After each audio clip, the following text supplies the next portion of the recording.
today is all about raising champions, but regardless of raising champions, you do have to keep them sound and healthy. And I am bringing up a friend today that has worked on many of my NFR horses.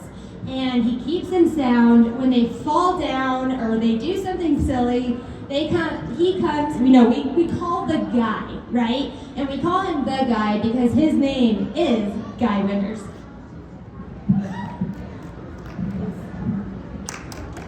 Here he is, ladies and gentlemen, from Texas, Texas.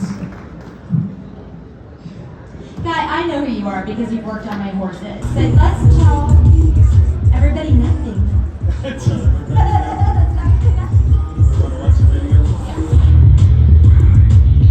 have to explain that one here.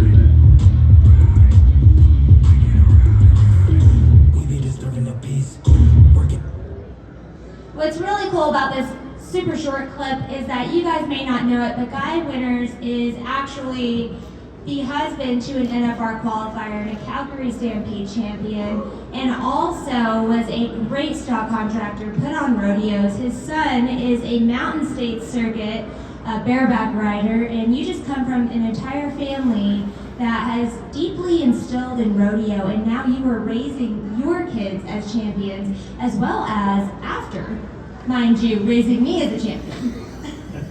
Raising you as a champion? Yes. I've got one boy, as you saw, picking up Bronx. He picks up Bronx, and he's starting the 3-7 rodeo company going again. So Shane knows them well. That was me. That was my company. But I stopped 10 years ago when I broke my neck, and he's starting it back. And when you broke your neck, I'm sure that was a really difficult process, figuring out what you were going to do in your life to make you feel like you had purpose. It was. It really was, because all I ever wanted to be was a stock contractor. From the time I was that tall, that's all I ever thought about. My dad was a stock contractor. My granddad was a stock contractor throughout the years. My dad had to sell out in 1970, but I mean, I grew up in the rodeo world, and I kind of went through a deal actually of found myself having to get out of the rodeo business and not really knowing, it was always kind of a ministry for me, and not really knowing where I was going to go after that. I mean, lost. I've had a similar experience that you guys can listen to on my podcast, where I was injured and didn't know where I was going to go after that, because I've always been in such a competitive atmosphere in my life and had my own goals. But God always has a different goal for you. So it may not be your plan, but it's always divine timing. And Guy, tell everybody a little bit about how God's divine timing helped push you into working on and helping many NFR qualifying horses succeed. Well, of course, when I broke my neck and everything, well, Jean was rodeoing then. She had Zan, and she was going hard, and of course, knowing you and everything. And I've always been interested in working on horses massage-wise and all that, and decided I wanted to be an equine dentist, so I went to school for that, got certified for that. And then, like I said, I've always been intrigued with working on horses and finding knots and fixing them, and just felt like I had a God-given gift to do it. And so, I pretty much just kind of fell into it. I mean, it's hard to say, God just kind of throwed it at me and throwed me off the cliff, as you said yesterday. Exactly. Sometimes God just pushes you or kicks you, and sometimes it hurts, when you fall into his divine plan. But I know how that plan ended up for you. I know all of the horses that you've worked on and the success that you have created for a lot of us. Tell everybody some of the horses that you've worked on that we may know. Of course, my memory is very short when it comes to names of horses and everything. But I worked on Skylar Peters' horses when they fell at the BFA. Both of them fell down. She left there, went to Outlaw, and then come to me, and I went over them and released muscles and got them back there, and everything. And of course, Sharon Hall, I've worked on Hella her. Stella. Yes, I've worked on Hella Stella. Worked on Priscilla of yours. Okay, thank you. I'm like, come on.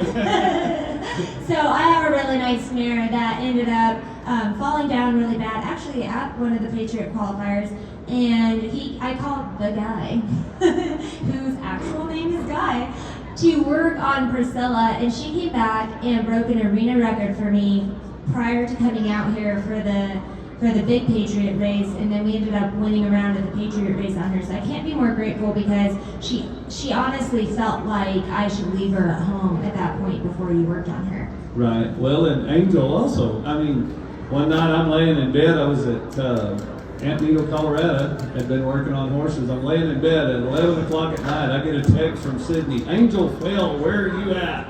You know, and we met the next day, remember? Yes, and that's what's so nice about creating these relationships, you guys, and make sure to never burn a bridge because you will always need these people in your lives, especially when your horse falls down, overextends. I was actually on her neck, my buckle went over the horn. It was, I was going to cuss there, but it was quite the show. And I was on the bubble for making the Mountain State Circuit finals because I had been sick all summer. So I just broke back out, trying to get my rodeo count, and trying to win enough money to get there. And I called Guy and I said, "Man, Guy, I have 3 or 4 more rodeos left." And I said, "Is there any way you can meet me?" Mind you, we do not live close. "Any way you can meet me with my mare before Castle Rock?" And he said, "You know what, you're one of my kids and I'll meet you." We met in a parking lot in a super sketchy place and we worked on Angel and we won second at Castle Rock Rodeo this year. We secured my circuit finals. Thank you. You bet. I'm always there for you. Another one is Kelly Sparks, Augustus. She, some of you won't know who Kelly Sparks is, or maybe all of you know who she is. I know she does. Kelly's horse Augustus here about 4 or 5 years ago. He was diagnosed with kissing spine. She called me with tears, crying.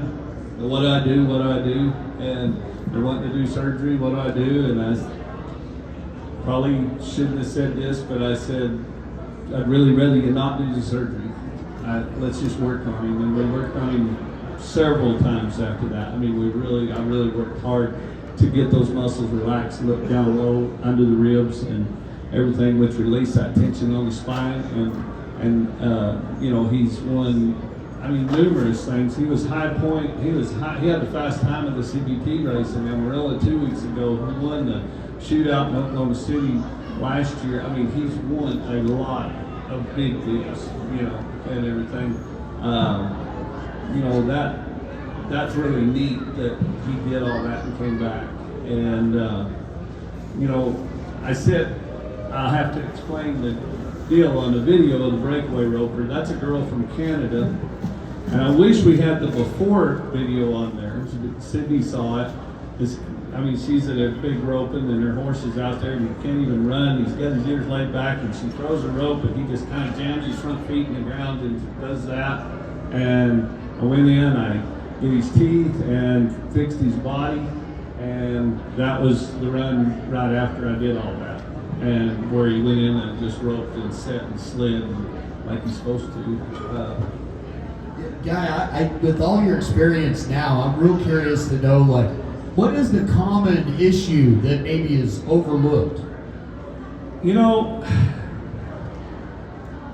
The common issue to me is I feel like most people look at the, I just went blank. They look at the symptom, not the problem. They tend to, this horse is limping, it's got to be in his foot. Well, more than likely if they're limping, it's a muscle thing. It's going to be higher than the foot. But they treat the foot. They'll inject the foot. They'll do stuff and everything. And most of the time, in my opinion, you can fix about anything fixing the muscle. Maybe not anything, but you know what I'm saying. A lot of things. You go in there and you release those muscles because, like I said yesterday, you got the 90% rule of that muscle being tight.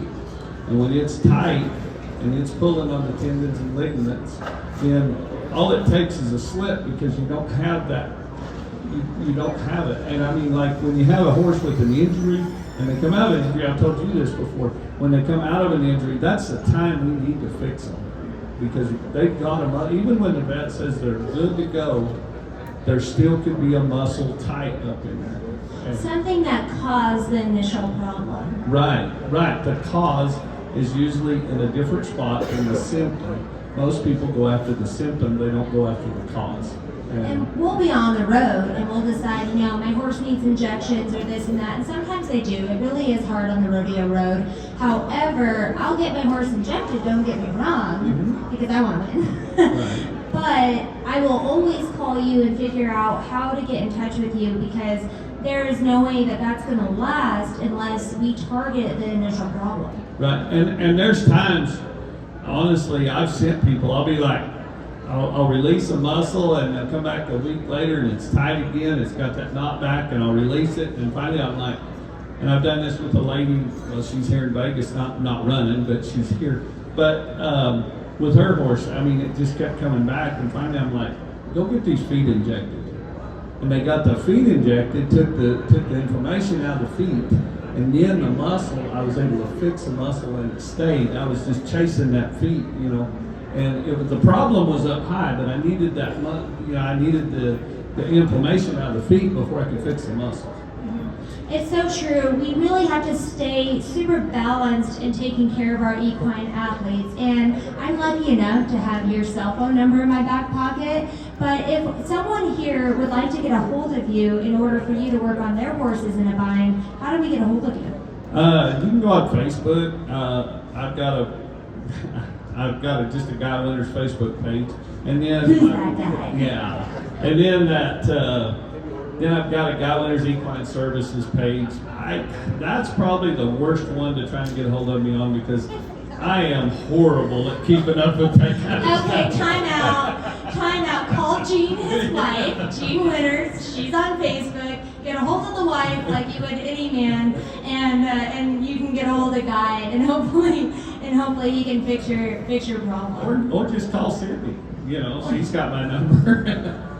Are we posting my number like on the football field right now? Like, oh, it's me. No. For Guy, call Cindy. But really, just message me, whatever. Sometimes that takes a little bit for me to get to you. It's the only problem, because I do stay pretty damn busy.